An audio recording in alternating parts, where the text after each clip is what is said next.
안녕하세요. 안녕하세요. 반갑습니다. 반갑습니다. 네, 이제 여호수아 마지막 시간이 됐어요, 드디어. 네. 예, 이러면서 사실 저희가 계획한 건 올 한 해 동안 2024년 한 해 동안 우리가 적어도 모세오경과 여호수아는 좀 읽어봅시다. 네. 우리 디딤돌 교회와 멜번 한인 장로교회가 함께 야심차게 성경 1독은 못하더라도 적어도 처음에 6권은 읽어보자. 네. 이렇게 했죠. 그래서 여러분 아직 늦지 않으셨습니다. 창세기부터 지금 시작하시더라도 제가 봤을 때 조금 열심을 내시면은 충분히 올해 안에 여호수아까지는 캐치업 하실 수 있다. 네. 그래서 마지막 시간인데 목사님 좀 잘 피날레를 주님의 은혜 가운데 잘 장식해 주시기 바랍니다. 네. 감사해요. 감사합니다. 네. 그래서 이제 마지막 시간인데요. 좀 저희가 읽는 부분 21장부터 이제 말씀을 짧게 정리를 해드리면 21장은 레위 사람의 그 성읍에 대한 말씀으로 시작을 하는데요. 하나님을 섬기는 일을 하는 레위인은 자기 땅을 받는 대신에 각 지파에게서 성읍 이제 48곳을 받아 흩어져서 이제 거주하는 것에 대한 이런 말씀이 나와 있고요. 22장부터 24장까지의 말씀은 여호수아의 이제 마지막 권면이 많이 쓰여져 있습니다. 그래서 22장은 요단 동쪽의 지파들을 그들의 소유지로 보내면서 이제 전한 말로 시작이 되고요. 또 그 과정 가운데 이제 요단 동쪽 지파들이 불안한 모습을 보여줘요. 그래서 독자적으로 자기들 제단을 쌓는다거나 이제 그런 내용들도 포함이 돼 있고, 그 다음에 이제 23장부터 여호수아의 이제 고별사라고 할 수 있는 이제 부분이 주어집니다. 그래서 여호수아는 온 이스라엘을 에게 율법 책에 기록된 것을 다 지켜 행하라. 그것을 떠나 우로나 좌로나 치우치지 말라라는 권면의 말씀을 남기면서 그렇게 출애굽 후에 두 번째 세대를 상징하는 여호수아와 엘르아살이 숨을 거두며 여호수아서는 이제 마치게 됩니다. 네. 네. 그래서 이제 저희가 좀 그 핵심장인 24장 말씀을 조금 더 생각을 해보면은요. 이제 여호수아가 이스라엘 백성들을 세겜이라는 곳에 모으고 그들에게 이제 말씀을 전하는 것으로 시작이 됩니다. 여호수아는 먼저 이스라엘 민족의 시작부터 오늘까지를 좀 정리해줘요. 그래서 아브라함에게서부터 그 다음에 가나안을 차지한 그날까지의 역사를 조금 정리해서 이제 말씀합니다. 그 긴 역사의 이제 설명이 끝난 후에 여호수아의 외침과 그에 대한 이제 백성들의 대답을 볼 수가 있는데 14절이 이제 24장 14절의 여호수아의 간절한 외침이라고 할 수 있는데 읽어드리면 이렇게 말씀하고 있습니다. 그러므로 이제는 여호와를 경외하며 온전함과 진실함으로 그를 섬기라. 너희의 조상들이 강 저쪽과 애굽에서 섬기던 신들을 치워버리고 여호와만 섬기라. 그래서 이 여호수아의 외침에 이스라엘 백성들은 우리가 이제 결단코 여호와를 버리고 다른 신들을 섬기지 않겠다고 맹세합니다. 네.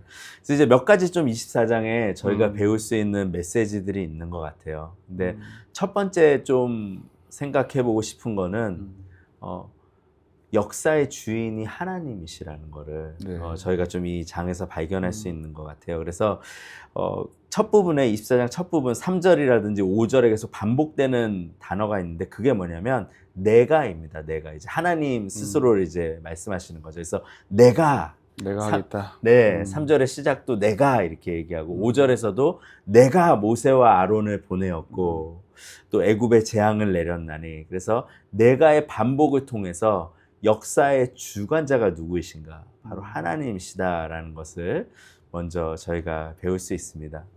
그 후에 이제 이스라엘의 역사를 생각하면서 저희가 또 생각할 수 있는 거는 뭐냐면요.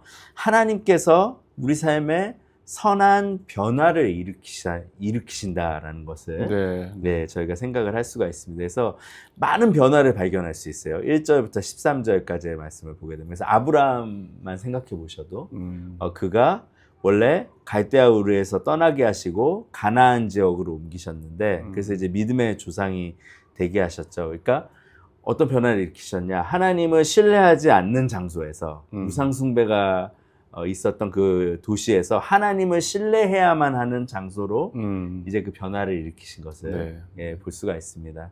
또 5절하고 6절을 보면 이제 애굽에서 고통받던 이스라엘 백성을 이제 구출하시는 거를 저희가 볼 수가 있는데 어떤 변화를 보느냐 또 장소를 옮겼는데요.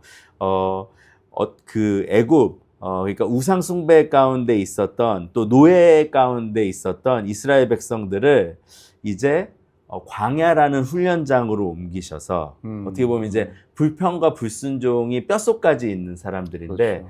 거기에서 옮기셔서 이제 순종과 경외를 배울 수 있는 그런 광야로 옮기시는 그 변화를 저희가 볼 수가 있습니다. 하나님이 다 그런 과정들을 겪게 하시는 거죠. 네. 이스라엘 민족이라고 하는 네. 특정한 아브라함이라고 하는 가족으로부터 시작해서 대가족이 되고 하나의 민족을 이루고 네. 예, 그리고 민족이라고 하지만 여전히 다른 세상의 거대한 그 나라들과 비교했을 때는 초라한 그렇지만 그걸 통해서 하나님께서 어떻게 변화가 되는지 이들이 네. 그게 이제 뭐 수백 년에 걸친 역사였네요.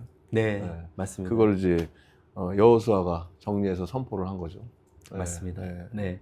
그래서 저희 삶에서도 좀 생각해 볼 수 있는 것 같아요. 저희 삶에 일어나는 것도 그냥 단순한 어떤 저희가 일하는 곳이 변하든 사는 곳이 변하든 근데 거기에 이제 어떤 의미를 찾을 수 있을까? 그 밑에 깔려 있는 네. 하나님이 가지고 계신 이제 의미들을 좀 생각해 볼 수 있을 것 인생이 같아요. 이제 끊임없는 변화의 연속인 거잖아요. 네. 여기에 사시는 분들만 해도 한국이라는 곳에서 호주라는 곳으로 그 이동 변화가 있었던 것이고 네. 또 이 안에서도 끊임없는 변화의 삶 속에서 우리가 살고 있는 것이고 네.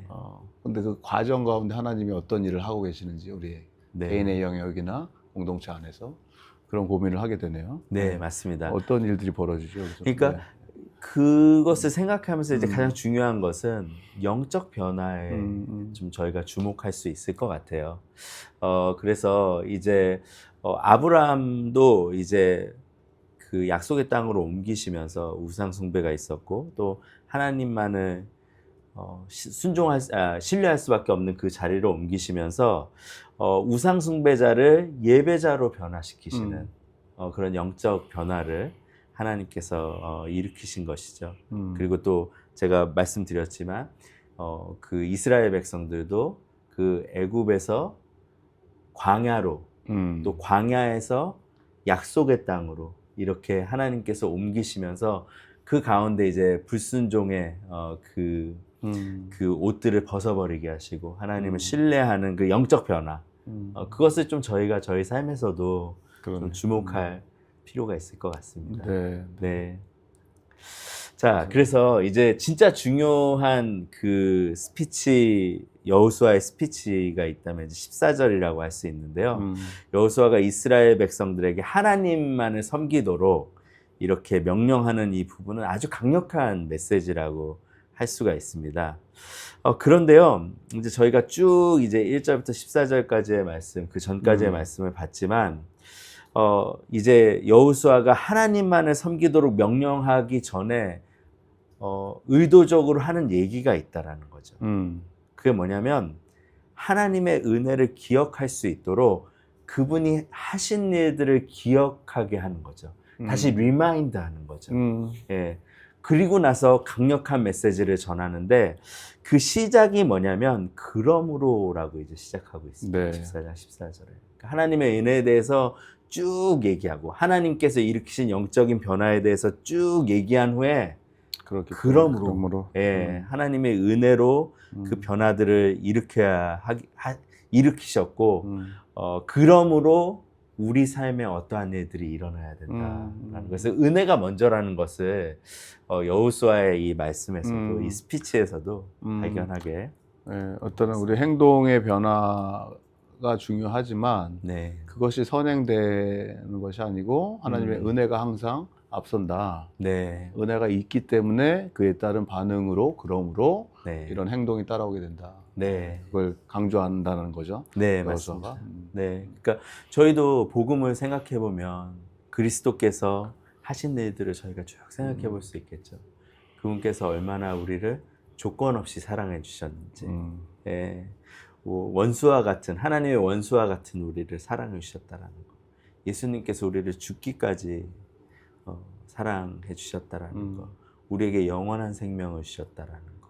우리를 지금도 사랑하시는데 끝까지 사랑하신다라는 거. 그 복음의 은혜들이 우리 삶에 충분히 적셔들 수 있도록 저희는 계속해서 그리스도 중심, 복음 중심의 이 리마인드를 우리 스스로한테 선포해야 되는 것 같아요. 그 복음을요. 그렇죠. 예, 그러고 나서 저희가 기억해야 되는 단어가 있다라는 거죠. 그러므로 그 복음의 은혜가 있기 때문에 그러므로 거기에서부터 우리가 여호와를 경외하며 온전함과 진실함으로 그를 섬기라라는 이 여호수아의 권면처럼 우리도 그리스도의 그 은혜 가운데 충만하게 젖어든 가운데 그러므로 저는 오늘 하나님을 가장 첫 자리에 두는 삶을 살겠습니다. 하나님의 영광을 위해서 살겠습니다. 하나님의 나라를 위해서 살겠습니다라는 은혜와 그러므로의 그 차례 무엇이 먼저 와야 하는가라는 것을 이 여호수아의 마지막 스피치를 통해서 발견하게 됩니다. 우리가 흔히 쉽게 하는 실수가 14절의 표현 그러므로를 빼고 네. 이제 우리가 여호와를 경외하고 온전함과 진실함으로 하나님을 섬겼으니까 그러므로 나한테 이렇게 복을 주세요. 그렇죠. 그러므로 이런 대가를 내가 얻어야겠습니다. 네. 이제 이런 신앙이 되는 순간 이게 우리가 얘기하는 뭐 행위 중심의 네. 구원이라든지 하나님과 뭐 딜을 하고 거래를 하는 은혜를 알지 못하는 상황에서 네. 종교적인 열심만 네. 갖춘 뭐 결국 바리새인 되는 거죠. 예.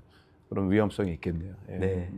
한 주간 살아가시면서 무엇이 먼저인지 그리스도의 은혜가 먼저라는 것, 그분께서 하신 일이 먼저라는 것을 꼭 잊지 않으시고 그 가운데 큰 것이 아니어도 될 것 같아요. 그 그러므로는 아주 작은 그러므로 우리가 주변 사람들에게 줄 수 있는 그 은혜에서 시작된 선의들, 네. 또 저희 삶 가운데로 흘려보낼 수 있는 복된 한 주 사시기를 바랍니다. 네, 감사합니다. 목사님 귀한 말씀으로 오늘 또 저희들이 함께 여호수아를 마무리하게 됩니다. 네, 감사합니다. 기도하고 기도해 주시죠. 마칠까요? 네. 하나님 여호수아를 마치면서 여호수아라는 이름 하나님께서 구원을 하신다. 이 말씀을 우리가 붙듭니다. 하나님이 구원을 하시는 그 과정, 하나님이 우리에게 보여주신 한없는 은혜와 자비와 사랑, 이 복음의 메시지가 선행되었기에 그러므로 이제는 하나님의 백성답게 살기로 결심하고 다짐합니다.